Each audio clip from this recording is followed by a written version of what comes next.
Andrew Montgomery asks, I am mid-process of building an 8x8 garden shed out of pallets and other scrounged materials. It's an ethos of mine to repurpose as much as possible. Do you have a view on repurposing materials? Oh God, yeah, I love repurposing materials. I love repurposing materials, and I love, as I was describing with corrugated cardboard, working with unsullied, beautiful, unbroken sheets of new material. I love both of those. But when you are using older materials, it's like at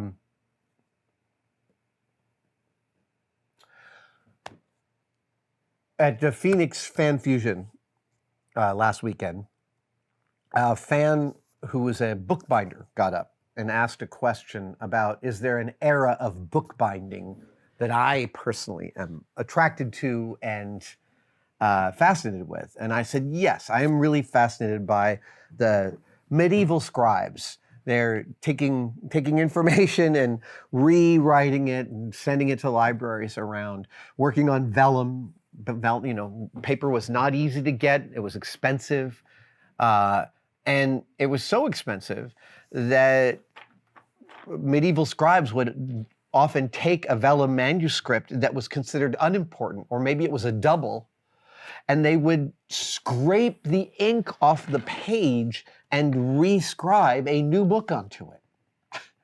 And when that happens, the term for that is a palimpsest. Palimpsest, which is one of my favorite weird words. Palimpsest is a page in which its original writing has been erased and now new writing is on it. But I think the word is useful across creation, honestly.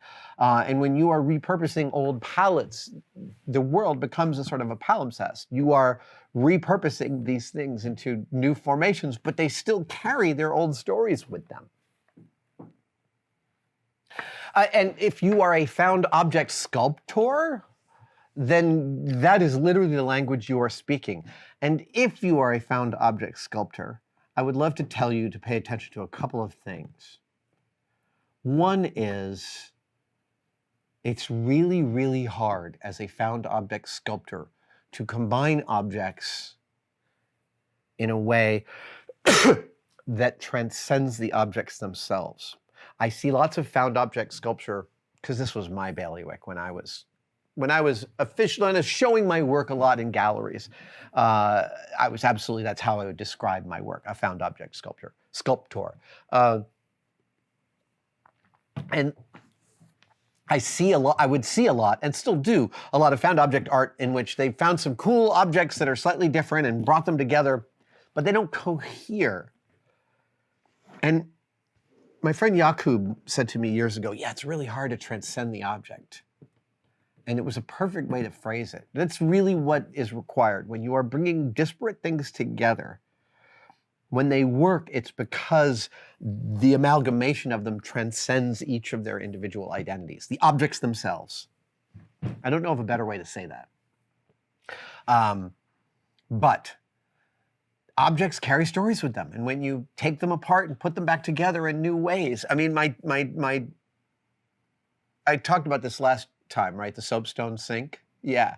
I grew up in a family of people taking apart stuff and putting it back together in new ways. So I'm a big believer in repurposing.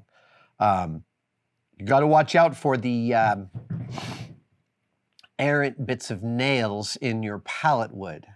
They will harm your equipment. God of Mischief wants to know if I've ever considered blacksmithing or hot metal work. Well, I guess apparently it's been a while since I talked about it. Totally. Yeah, 100%. I would love to get more into blacksmithing and hot metal work. I have a fairly lovely complement of tools in this regard. I bought a new anvil last year because mine cracked. And it's only solely because it cannot be done in this space. Like, you can't work with hot metal in this space. I can do armor making in aluminum, the kind that Terry English does. That would certainly be feasible. But past that, no. No. And it's just, to me, it's just time. There'll be some time in the future when I'll have access to the right amount of space or whichever, and I'll start to put together a blacksmith shop, or I'll find one that I can work in. But yeah, it's always been kind of part of the plan. It was really surprising to me, in my experience with steel and wood, the first shocking revelation I had was that steel is way more forgiving than wood as a building medium. I wasn't thinking, that seemed surprising to me because steel is much harder than wood.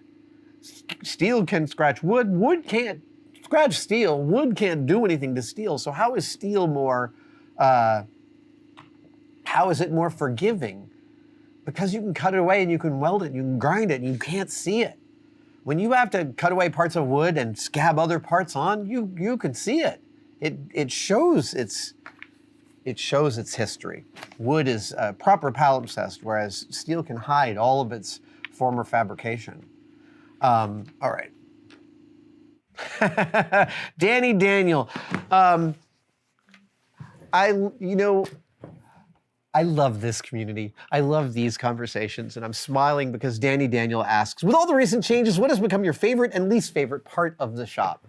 I love this question, and it makes me smile because it feels like I have this parasocial relationship. I do. It's not feels like. I have a parasocial relationship with thousands of people you all are paying attention to what I'm executing here in the shop and how I'm executing it and where I'm executing it. And that's lovely.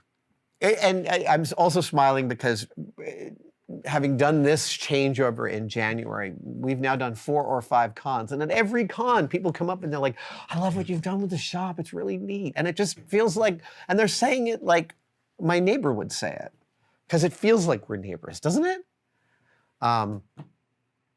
Yeah, Mike Birbiglia talks a lot about that camaraderie that can occur. And thank God for Jokes, one of his greatest comedy specials.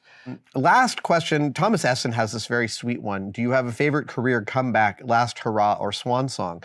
Whatever the discipline, art, sports, science, public service, someone whose distinguished accomplishments everyone assumed were behind them and then unexpectedly knocked another one out of the park. Well, I mean, with actors, there's never-ending stream of them. People like Henry Winkler, Charlotte Rampling. Freaking, oh my God, the newest season of True Detective, Night Country with Jodie Foster. Holy hell. Jodie Foster comes from the tail end of the old studio system. And I feel like I think culturally there's this funny thing we do with Jodie Foster where we don't place her in the same category as like a Nicole Kidman, because she's had a very different kind of career and has chosen very different kinds of roles. But she's absolutely that level of movie star. There's stuff that she does in Night Country with her face that feels like a masterclass in knowing the relationship between your face and the camera. I've heard this about people like, I've heard this about Jack Nicholson. Directors who worked with them said that nobody knows how light is moving on their face better than Jack does on a set. Like, he just seems to have this preternatural ability. Patrick Stewart, and William Shatner, like, for all his misanthropy, William Shatner has had like more second acts than almost anybody. That's a spectacular one. I love second and third acts. I think that they're lovely. Thank you for watching that video.